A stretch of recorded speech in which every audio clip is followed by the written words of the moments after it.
Hello students, I am Suman Agarwal, Geography and Economics teacher. Today we will study part 3 of Geography lesson 1 of class 10, Resources and Development. In previous two videos we have discussed about types of resources and land resources. Today our topic is soil. Soil is an important resource because all plants grow in soil and it is also a supporter of living organisms. So without soil we cannot do agriculture. So soil is also an important resource. So today we will discuss about soil as a resource. Soil is very important, but it takes million of years to develop 1 centimeters of soil. ये एक बहुत ही slow process है soil बनने का. पहले जो है वो रॉक के ऊपर जो वेदरिंग होती है वो बड़े बड़े टुकड़ों में टूटती है, उसके बाद फिर उसके छोटे टुकड़े होते हैं, फिर उसके और छोटे टुकड़े होते हैं, उसके बाद फिर हमें जो क्रस्ट के ऊपर जो बिल्कुल ही फाइन लेयर है सॉइल की वो ऑब्टेन होती है.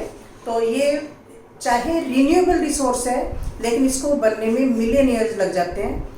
लेकिन अगर हम इसको बचा के नहीं रखेंगे तो इसका इरोजन ज़्यादा हो जाएगा ह्यूमन एक्टिविटीज़ के कारण, और इसकी जो फॉर्मेशन है वो कम होगी, तो जिसके कारण से प्रॉब्लम क्रिएट हो जाती है. तो इस रिसोर्स को भी हमें बहुत ही सोच समझ के जो है वो बचा के रखना चाहिए. तो सॉइल की फॉर्मेशन के लिए कई फैक्टर्स हैं जो इस अफेक्ट करते हैं. सबसे पहले रिलीफ, मतलब सॉइल किस तरह की बनेगी ये किस पे डिपेंड करता है कि वहाँ का रिलीफ कैसा है. रिलीफ मतलब सरफेस. जैसे मैंने पिछली वीडियोस में बताया कि इंडिया के पास माउंटेन्स भी हैं, प्लेन्स भी हैं और प्लेट्यूज भी हैं. तो अगर माउंटेनियस एरिया है तो वहाँ का स्लोप ज़्यादा होगा और वहाँ पे सॉइल की फॉर्मेशन कम हो पाएगी. वहाँ पे जो सॉइल की थिकनेस है वो कम होगी एज कम्पेयर टू प्लेन. जो प्लेन्स है वहाँ पे सॉइल की फॉर्मेशन ज़्यादा होगी, वहाँ पे थिकनेस ज़्यादा होगी. तो सबसे पहला फैक्टर जो कि सॉइल की फॉर्मेशन को अफेक्ट करता है वो कौन सा है? रिलीफ. दूसरा फैक्टर कौन सा अफेक्ट करता है? Parent rock. पेरेंट रॉक मतलब जहां पे सॉइल बन रही है उसके नीचे रॉक कौन सी है? इग्नियस रॉक है, सेडिमेंट्री रॉक है या मेटामॉर्फिक रॉक है. जैसी रॉक होगी उसके ऊपर उसकी वेदरिंग होके यानी कि उसको टूटने के बाद वैसी ही सॉइल का फॉर्मेशन होगा. इसके बाद तीसरा फैक्टर है क्लाइमेट. किसी भी प्लेस की क्लाइमेट कैसी है. अगर क्लाइमेट में वेरिएशन ज़्यादा है यानी कि कभी ज़्यादा ठंड होती है, कभी ज़्यादा गर्मी होती है, तो जो रॉक्स हैं वो कभी एक्सपेंड होंगी, कभी जो कॉन्टैक्ट होंगी, तो जिसके कारण से सॉइल जो है वो ज़्यादा बनेगी. तो क्लाइमेट भी जो है सॉइल की फॉर्मेशन को अफेक्ट करता है. इसके बाद फिर वहाँ पे नेचुरल वेजिटेशन कैसी है. अगर नेचुरल वेजिटेशन ज़्यादा है तो वहाँ पे जो सॉइल में ह्यूमस ज़्यादा होगा वरना कम होगा. फिर केमिकल एंड ऑर्गेनिक फैक्टर्स.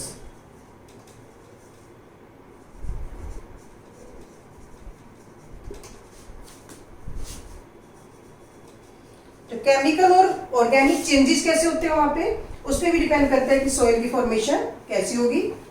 तो बहुत सारे फैक्टर्स हैं जिस पे डिपेंड करते हैं कि किसी भी प्लेस पे सॉइल की फॉर्मेशन कैसी होगी. तो इन सभी फैक्टर्स के बेसिस पे हम जो है सॉइल को क्लासिफाई कर सकते हैं. तो इंडिया में जो सॉइल है वो कई तरह की है. सॉइल को हम डिफरेंट पार्ट्स में क्लासिफाई कर सकते हैं. तो सबसे पहली एल्यूवियल सॉइल.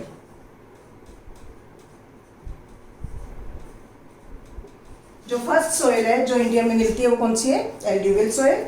सेकंड है ब्लैक सॉइल. थर्ड है red and yellow soil.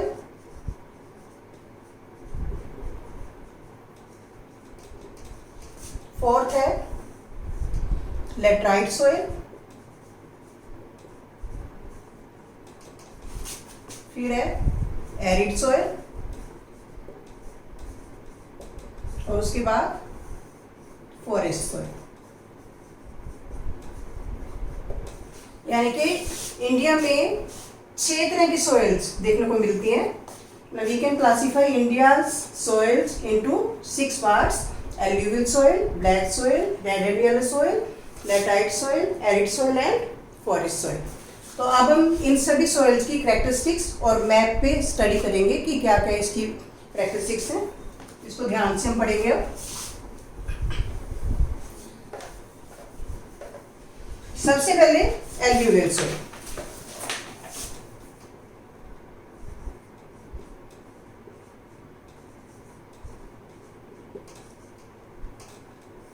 Alluvial soil, इसको आप साथ के साथ जो आपके एनसीईआरटी बुक में पेज नंबर 9 पे एक मैप बना हुआ है, इसको आपने साथ के साथ देखना है।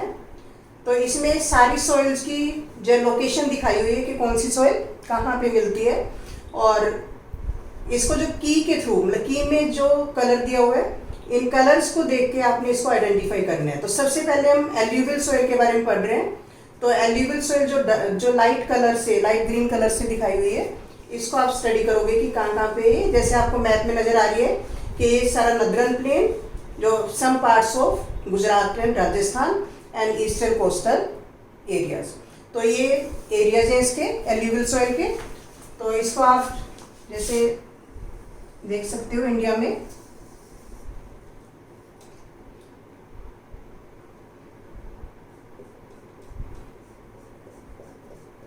ये एरियाज और ये एरियाज।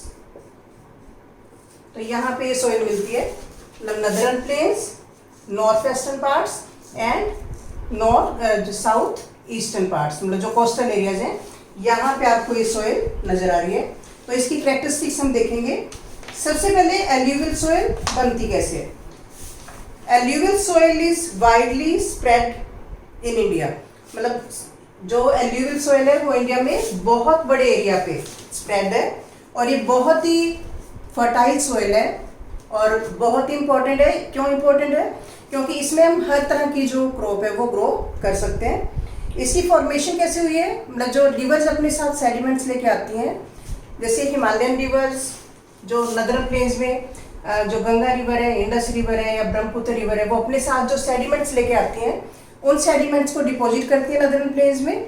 और यहाँ पे भी महानदी, गोदावरी, कृष्णा, कावेरी रिवर्स हैं, वो इनके डेल्टा एरियाज हैं ये, तो यहाँ पे भी वो अपने सेडिमेंट्स डिपॉजिट करती हैं।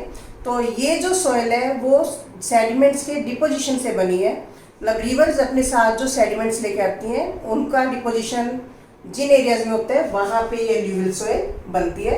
तो ये बहुत ही फर्टाइल होती है। तो इसकी कैरेक्टरिस्टिक्स हम देखेंगे क्या क्या है। सबसे पहले इसकी लोकेशन, ये northern planes,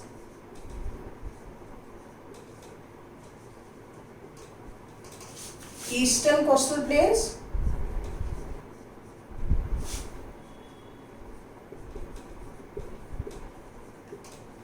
and some parts of Gujarat and Maharashtra. ये लोग यहाँ पे ये लोकेटेड है, ठीक है। पहली कैरेक्टरिस्टिक्स क्या होगी इसकी, इसकी लोकेशन हम बताएंगे कि ये कहाँ पे लोकेटेड है। Northern plains, north western parts and south eastern parts. इसके बाद this soil consist sand, silt and clay, मतलब इस सॉइल में सैंड, सिल्ट और क्ले मिलता है। अकॉर्डिंग टू एज, मतलब जो ये सॉइल है इसको एज के अकॉर्डिंग, ये कितनी पुरानी है या नई है उसके अकॉर्डिंग इसके दो पार्ट हैं। It is divided into 2 parts.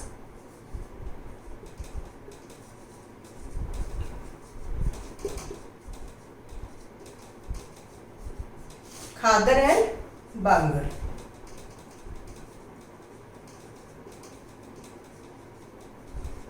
अब खादर और बांगर क्या है, मतलब जो न्यू एल्यूवियल सॉइल है, मतलब जहां पे रिवर्स अपने डिपॉजिट्स कॉन्टिन्यूसली लाती रहती हैं, जहां पे आइसर फ्लड आते रहते हैं, तो वहां पे जो सॉइल मिलेगी वो फर्टाइल होगी, न्यू होगी, उसको हम खादर बोलेंगे। और जो ओल्ड एल्यूवियल सॉइल है जो बहुत पुरानी है, जहां पे कभी कभी जो रिवर्स का पानी पहुंच पाता है, तो उसको मतलब ज़्यादा फर्टाइल जो नहीं होती उसको क्या बोलेंगे, बांगर।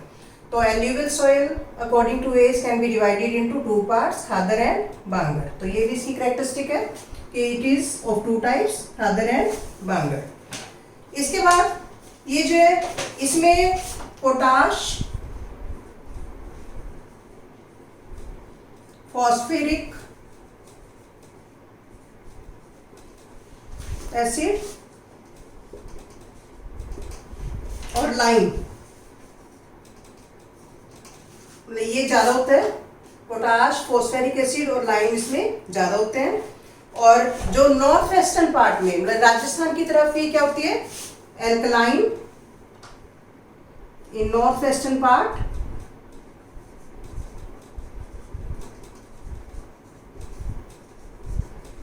एल्कलाइन, यानी कि इसमें साल्ट ज्यादा होते हैं इवेपोरेशन ज्यादा होने के कारण, और ये ज्यादा फर्टाइल यहाँ पे नहीं होती। लेकिन अगर इसमें इरिगेशन की फैसिलिटीज अवेलेबल हो तो यहाँ पे एग्रीकल्चर की जा सकती है।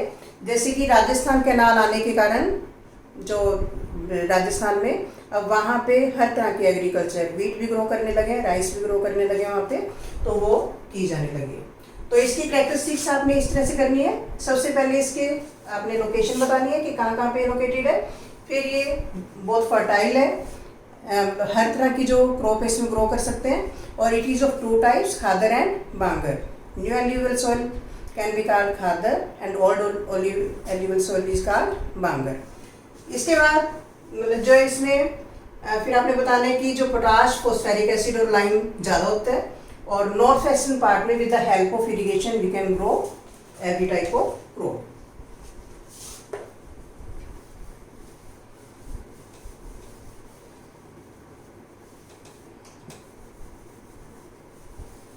अब सेकंड सॉइल हमने पढ़ा है ब्लैक सॉइल।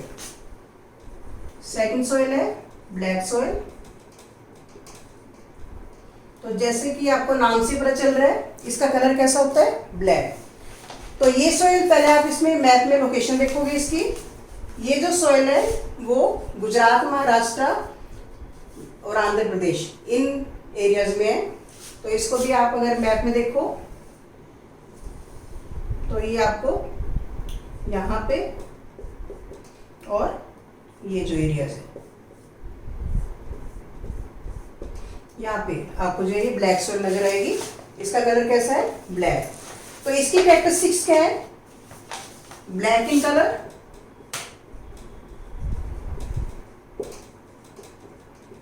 इसका कलर ब्लैक होता है, और इसके डिफरेंट नेम्स हैं।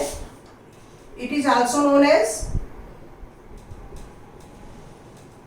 रेगर और cotton soil.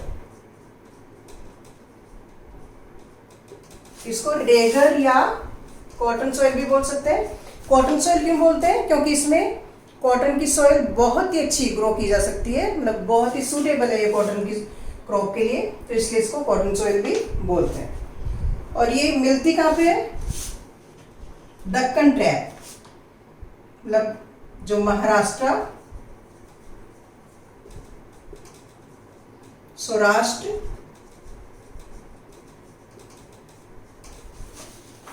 Andhra Pradesh, Madhya Pradesh,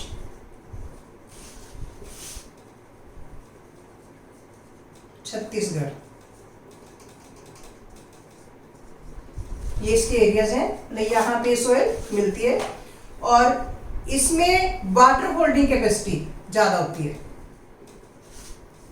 water holding capacity is more, वो ज्यादा है। इसके बाद इसकी क्या कैरेक्टरिस्टिक्स है, इसमें कैल्शियम कार्बोनेट,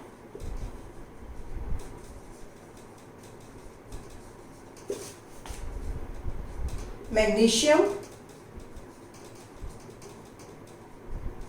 पोटाश और लाइम, ये ज्यादा होते हैं।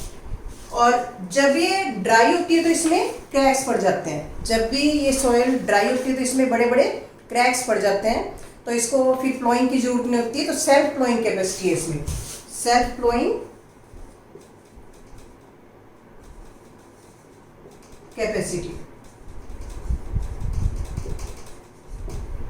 ठीक है, और इसमें ये जब वेट होती है तो स्टिकी हो जाती है और ड्राई होती है तो इसमें क्रैक्स पड़ जाते हैं।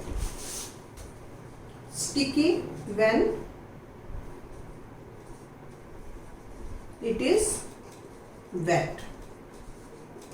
तो ये इसकी कैरेक्टरिस्टिक्स है। मतलब एकदम से जो फर्स्ट शावर होती है, प्री मानसून शावर होती है, उसमें उसके बाद इसमें जो है वो सोइंग की जा सकती है। ज़्यादा बारिश में ये स्टिकी हो जाएगी, फिर इसमें सोइंग जो है वो मुश्किल हो जाती है। तो इसकी कैरेक्टरिस्टिक्स फिर हम रिवाइज करते हैं। It is black in colour, it is known by other names regur and cotton soil, और it is found in Maharashtra, Saurashtra, Madhya Pradesh and Chhattisgarh, and it has more water holding capacity and it contains calcium carbonate, magnesium, potash and lime, and this soil is known for self plowing capacity। मतलब इसको प्लो करने की जरूरत नहीं है, self plowing capacity, and it is sticky when it is wet। जब ये गीली होती है तो ये sticky हो जाती है। तो ये इसकी characteristics है।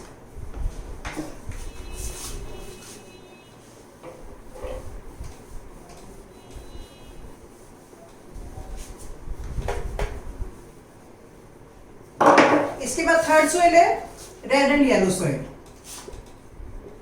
रेड एंड येलो सोइल, इसका भी आपको नाम से पता चल रहा है, ये रेड और येलो कलर्स की होती हैं। और ये इंडिया में कहाँ मिलती हैं, ये भी आपको मैप से पता चलेगा कि इंडिया में यहाँ पे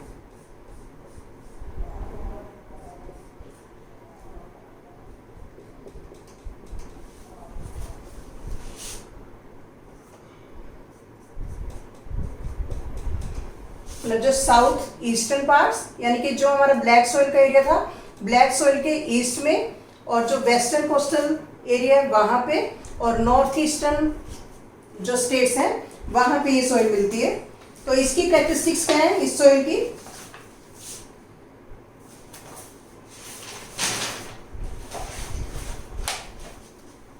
it develops from igneous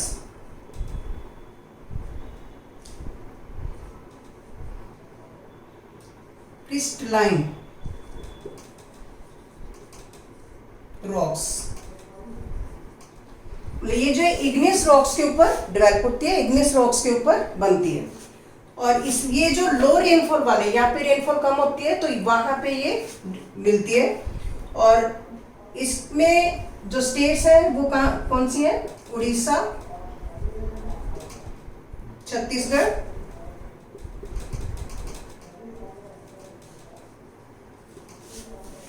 Ganga plane,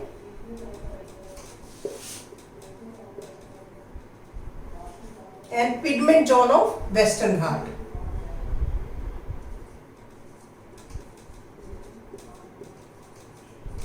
pigment zone मतलब जो इसका फुट हिल्स है, वेस्टर्न घाट की फुट हिल्स है, वहां पे सॉइल मिलती है। और क्या इसकी कैरेक्टरिस्टिक्स है?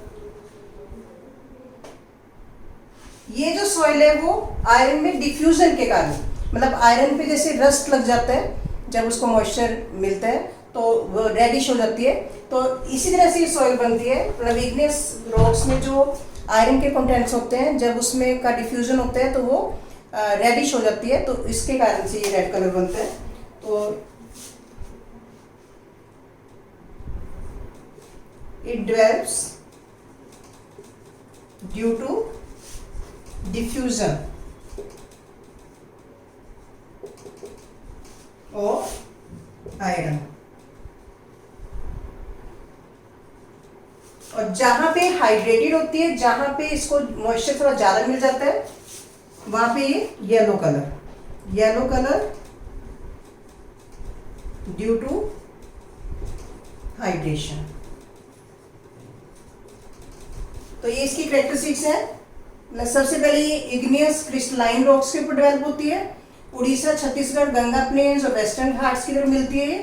और इसमें ये जो कैसे बनती है? आयरन के डिफ्यूजन के कारण। और जहाँ पे हाइड्रेटेड ज़्यादा होती है वहाँ पे इसका कलर कैसा हो जाता है? येलो। ये सॉइल ज़्यादा फर्टाइल नहीं होती, लेकिन इसमें अगर हम फर्टिलाइजर्स यूज़ करके इसको इस पर कोई कुछ तरह की क्रॉप्स जो है वो ग्रो की जा सकती है। नेक्स्ट जो सॉइल है, फोर्थ सॉइल,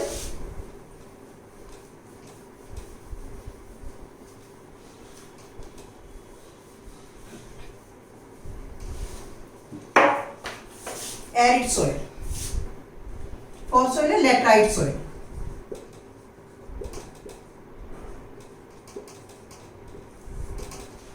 जो लैटराइट सॉइल है वो जो है, ये लैटिन वर्ड ब्रिक्स से बना है। ब्रिक यानी कि ईंट, मतलब जैसे ब्रिक होती है उसमें अगर हम पानी डालें तो पानी को होल्ड नहीं कर पाती वो, और रेडिश कलर की होती है। तो लैटराइट सॉइल भी ब्रिक की तरह मटेरियल की होती है। तो इसमें ये हाई टेम्परेचर और हैवी रेनफॉल वाले एरियाज में, मतलब जहाँ पे टेम्परेचर भी ज़्यादा होंगे और रेनफॉल भी ज़्यादा होगी, तो ऐसे एरियाज में ये जो सॉइल है वो डेवलप होती है। अगर हम इसको मैप में देखें तो इसके जो एरियाज देखो, आपको ये छोटे छोटे एरियाज नजर आएंगे। एक तो western parts of western Ghats ये एरिया, या फिर मेघालय की तरफ जहाँ पे रेनफॉल बहुत ज़्यादा होती है, टेम्परेचर भी हाई होते हैं और रेनफॉल भी ज़्यादा होते हैं, या फिर छोटे छोटे पैचेज जो इंडिया में, मतलब जहाँ पे ये मिलती है। इसके मेन जो एरियाज आपने याद करने हैं, western parts of western Ghats and north eastern parts of India, मतलब मेघालय की तरफ का जो एरिया है जहाँ पे वर्ल्ड की हाईएस्ट रेनफॉल होती है, तो वहाँ पे ये सॉइल डेवलप होती है। और यहाँ पे भी हाईएस्ट, मतलब बहुत ज़्यादा रेनफॉल होती है, तो वहाँ पे ये सॉइल डेवलप होती है। ये सॉइल बनती कैसे? लीचिंग प्रोसेस से। लीचिंग क्या होती है? मतलब ड्यू टू हैवी रेनफॉल, जब बहुत ज़्यादा रेनफॉल होती है तो जो अर्थ की फर्टिलिटी है वो वॉश हो जाती है, मतलब ऊपर की जो फर्टिलिटी है वो पानी के साथ बह जाती है। उसके बाद जो इनफर्टाइल सॉइल बचती है, मतलब जो ज़्यादा फर्टाइल नहीं होती, तो उस सॉइल को हम क्या बोलते हैं? Laterite soil. तो इसकी भी कैरेक्टरिस्टिक्स देखते हैं हम लैटराइट सॉइल की।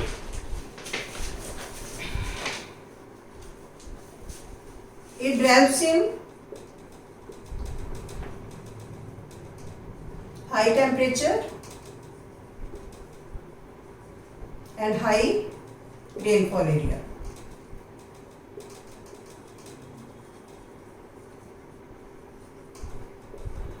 इसके बाद it is made from leaching process. Leaching process. Next है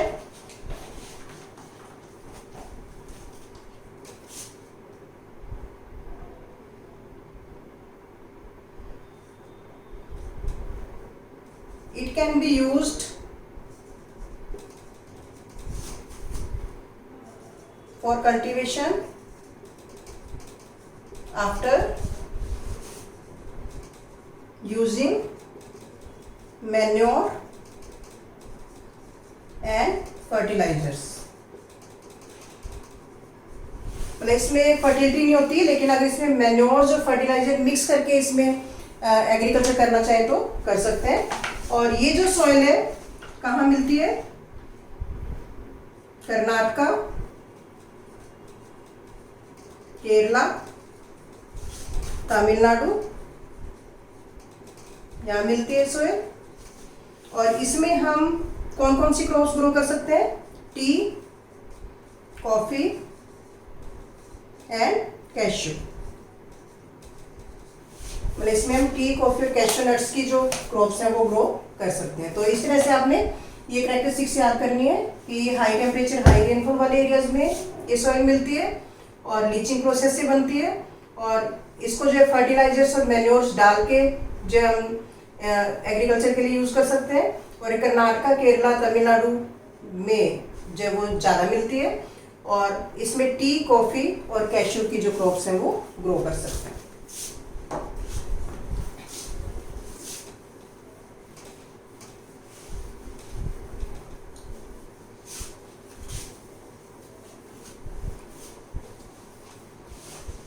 नेक्स्ट क्रॉप है एरिड सॉइल।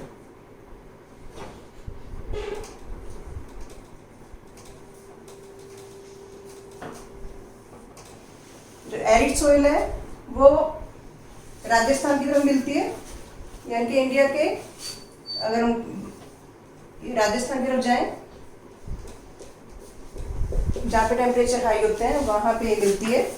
तो आप मैप में भी इसको देख सकते हो। जो आपको ये येलो कलर का एरिया नज़र आ रहा है, ये आपका एरिड सॉइल का एरिया है। तो इसमें इसकी कैरेक्टरिस्टिक्स क्या है कि इट इज़ रेड और ब्राउन इन कलर। अब राजस्थान की तरफ कभी गए भी होंगे तो आपने वहाँ का जो सॉइल का कलर देखा होगा, तो वो ब्राउनिश या रेडिश कलर होता है। तो इसके बाद it is saline in nature,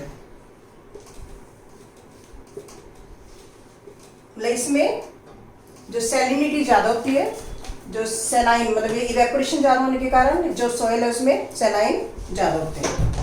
और इसमें ह्यूमस कम होता है, लेस इन ह्यूमस, क्योंकि यहाँ पे रेनफॉल कम होती है तो जो नेचुरल वेजिटेशन है वो कम होती है, तो जिसके कारण से सॉइल में जो ह्यूमस है वो भी कम होते हैं। इसमें ह्यूमस कम होता है। और फिर इसके जो लोअर होरिजन में, लोअर होरिजन्स में कंकर, अगर हम इसकी डेप्थ पे जाएं, थोड़ा नीचे जाएं तो हमें कंकर जो मिलेंगे। और इसको इरिगेशन, आफ्टर इरिगेशन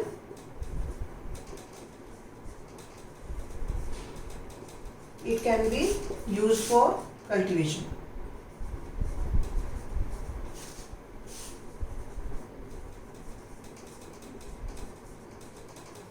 ठीक है, तो राजस्थान की तरफ जो जैसे राजस्थान कैनाल बनने के बाद उसको इरिगेशन की फैसिलिटी अवेलेबल है, तो वहाँ पे हम एग्रीकल्चर कर सकते हैं। तो ये इसकी कैरेक्टरिस्टिक्स हैं। ऐसे आपने इसको लर्न करना है कि it is red and brown in colour, saline in nature, less in humus, humus कम होता है इसमें, और in lower horizons kankars are found, and after irrigation it can be use for cultivation. अब नेक्स्ट सॉइल है फॉरेस्ट सॉइल।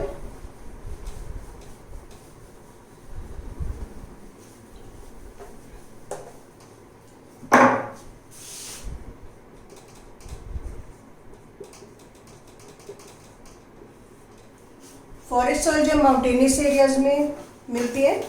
आप map में अगर देखो इसको, तो आपको जो जम्मू कश्मीर की तरफ का एरिया और सिक्किम और अरुणाचल प्रदेश की तरफ का थोड़ा सा एरिया जो आपको ये देखो नज़र आ रहा है, तो ये सारा फॉरेस्ट सॉइल का एरिया। तो फॉरेस्ट सॉइल की कैरेक्टरिस्टिक्स क्या है?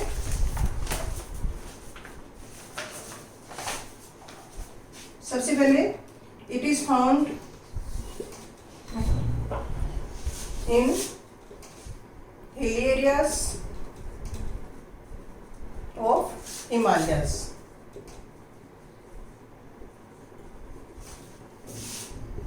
जहाँ पे फॉरेस्ट ज़्यादा होते हैं वहाँ पे ये जो सॉइल मिलती है। और मोर इन ह्यूमस, इसमें ह्यूमस ज़्यादा होता है।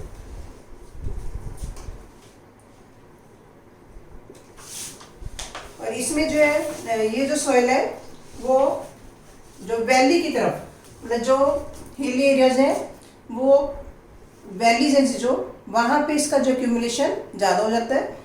और जो यानी कि जो टेरेसेस हैं या फुट हिल्स हैं, वहाँ पे ये जो सॉइल है वो ज़्यादा मिलती है। तो ये इसकी कैरेक्टरिस्टिक्स हैं जो आपने याद करनी है।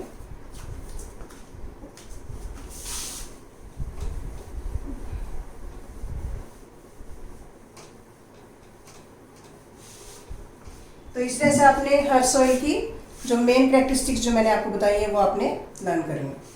अब नेक्स्ट टॉपिक है हमारा सॉइल इरोजन।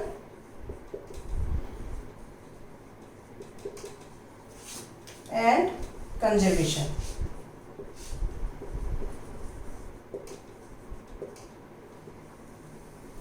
सॉइल इरोजन क्या होता है? जब सॉइल की जो फर्टाइल लेयर है, ऊपर की जो फर्टिलिटी है, वो किसी भी कारण से खत्म हो जाती है।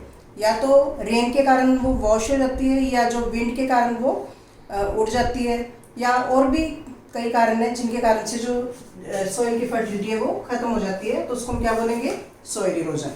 और उसको हम कैसे कंजर्व करके रख सकते हैं? तो सॉइल फॉर्मेशन और जो इरोजन ये साइमल्टेनियसली जो है चलते रहते हैं। मतलब सॉइल फॉर्मेशन भी होता रहता है और उसका इरोजन भी होता रहता है। लेकिन कई बार ह्यूमन एक्टिविटीज़ के कारण जो ये बैलेंस है वो बिगड़ जाता है, इरोजन ज़्यादा हो जाता है, उसका फॉर्मेशन कम होता है, तो जिसके कारण से प्रॉब्लम्स क्रिएट हो जाती हैं। तो सबसे पहले सॉइल इरोजन जो है वो ज़्यादा क्यों होते हैं, ह्यूमन एक्टिविटीज़ कौन कौन सी है, जैसे मान लो डिफॉरेस्टेशन ज़्यादा हो,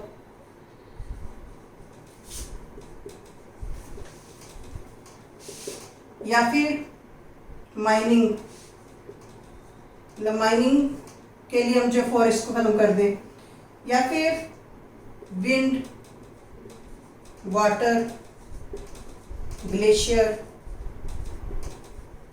इनके कारण जो है वो सॉइल इरोजन ज़्यादा हो जाता है। तो सॉइल इरोजन जो है वो कई तरह का होता है। It is mainly of two types.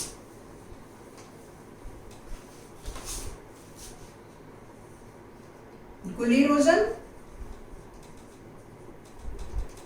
And sheet erosion.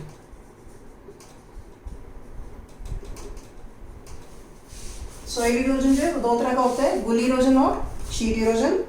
गुली इरोजन क्या होता है, जब हैवी रेनफॉल के कारण जो अर्थ के अंदर छोटी छोटी नालियाँ सी बन जाती हैं, तो उन नालियों से जो सॉइल है वो वॉश होना शुरू हो जाती है। जैसे आपने बारिश में देखा होगा कि इस तरह से पानी जो है वो बहना शुरू हो जाता है जब बहुत तेज बारिश होती है, तो उन नालियों के थ्रू जो है पानी जब बहना शुरू हो जाता है उसको हम क्या बोलते हैं, गुली इरोजन। तो ऐसा गुली इरोजन जो है, यहाँ पे इरोजन के बाद फिर जो सॉइल है वो कल्टीवेशन के लिए अनफिट हो जाती है, तो उसको क्या नाम दे देते हैं, बैड लैंड। गुली इरोजन को जो बैड लैंड भी बोलते हैं। और चंबल बेसिन में, चंबल रिवर के पास इसको क्या बोलते हैं, रेवाइंस। चंबल रिवर में जो बैड लैंड बनती है चंबल रिवर के पास, उसका लोकल नाम क्या है, रेवाइंस। तो गुली इरोजन क्लियर है। मतलब गुली इरोजन कैसे होते हैं, जब भारी जो बहुत ज़्यादा बारिश के बाद जो अर्थ के अंदर जब बहुत नालियाँ बन जाती हैं, तो उन नालियों से जो है सॉइल इरोड होना शुरू हो जाती है। शीट इरोजन क्या होता है, जब सॉइल की पूरी शीट जो है वो या तो बारिश से या फिर हवा से पूरा जो ऊपर का कवर है वो खत्म हो जाता है, तो पूरी की पूरी शीट जब इरोड हो जाती है उसको हम क्या बोलते हैं, शीट इरोजन। तो सॉइल इरोजन दो टाइप का है, गुली इरोजन और शीट इरोजन। अब इसको हम कैसे कंजर्व कर सकते हैं, कंजर्वेशन कैसे कर सकते हैं। सबसे पहला तरीका क्या है कि अफोरेस्टेशन करें।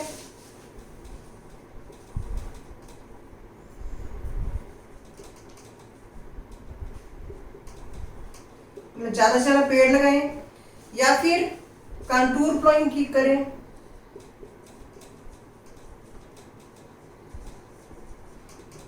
कंटूर प्लॉइंग क्या होती है, जैसे मान लो ये हिल है, तो हिल के इधर जो कंटूर्स की, मतलब जो हाइट के अकॉर्डिंग जो हम जो उसके ऑपोजिट, मतलब जो उसका स्लोप है उसके ऑपोजिट साइड में ऐसे प्लॉइंग करें, ना कि ऐसे करें। तो अगर हम जो स्लोप के पैरेलली अगर हम प्लॉइंग करेंगे तो जो इरोजन ज़्यादा होगा, और अगर उसके ऑपोजिट साइड हम प्लॉइंग करेंगे तो इरोजन कम होगा। तो इसको हम क्या बोलते हैं, कंटूर प्लॉइंग। मतलब इस तरह से प्लॉइंग करें तो उससे भी हम सॉइल इरोजन को रोक सकते हैं। टेरेस कल्टीवेशन,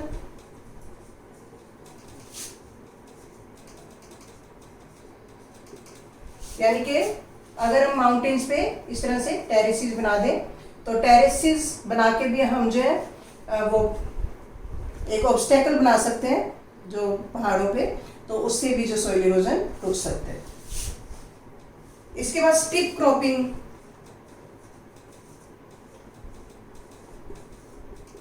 स्ट्रिप क्रॉपिंग क्या होती है, जैसे कि मान लो हमने जो क्रॉप्स ग्रो करनी है, तो क्रॉप्स अगर हम जैसे एक एरिया में क्रॉप ग्रो कर दी, फिर उसके बाद थोड़ा सा एरिया ग्रासेस के लिए खाली छोड़ दिया, उसके बाद फिर क्रॉप ग्रो कर दी, इससे क्या होगा कि विंड को जो है ये ऑब्स्टेकल मिल जाएगा और विंड की स्पीड कम हो जाएगी, जिसके कारण से भी जो है वो सॉइल इरोजन रुक जाएगा। अगर हम बीच में गैप नहीं जो बनाएंगे तो सॉइल का इरोजन ज़्यादा होगा, तो इसको हम क्या बोलते हैं, स्टिप क्रॉपिंग। इसके बाद फिर शेल्टर बेल्ट्स। शेल्टर बेल्ट्स बना के, जैसे जो राजस्थान वाले इलाके हैं जहाँ पे विंड की स्पीड बहुत तेज़ होती है, तो वहाँ पे जो सैंड ड्यून्स को आगे बढ़ने से रोकने के लिए अगर हम उनके किनारों पे ट्रीज़ की एक रो लगा दें, तो ट्रीज़ की एक दीवार अगर हम वहाँ बना देते हैं, तो उससे भी जो है वो विंड की स्पीड कम हो जाएगी और जो सैंड ड्यून्स हैं वो आगे बढ़ने से रुक जाएंगे। इससे भी हम सॉइल इरोजन रोक सकते हैं। तो ये जो मेन जो हमारे मेथड है जिससे हम सॉइल कंजर्वेशन कर सकते हैं। तो ये चैप्टर अब आपका ख़त्म है। तो आपको कुछ इंपॉर्टेंट क्वेश्चंस मैं आप दूंगी जिसके आपने नोट्स भी बनाने हैं और उसको अपनी लर्न भी करना है। Thank you. और स्टूडेंट्स, मैं आपको MCQ क्वेश्चन भी दूंगी जिसके लिए आपको मेरा चैनल सब्सक्राइब करना है और बेल आइकॉन दबाना है, ताकि आपको नई वीडियोस और MCQ के बारे में पता चलता रहे। आपने उन MCQs के आंसर कमेंट बॉक्स में डालने हैं और जिसकी जो आंसर की है मैं आपको बाद में प्रोवाइड करूँगी। Thank you.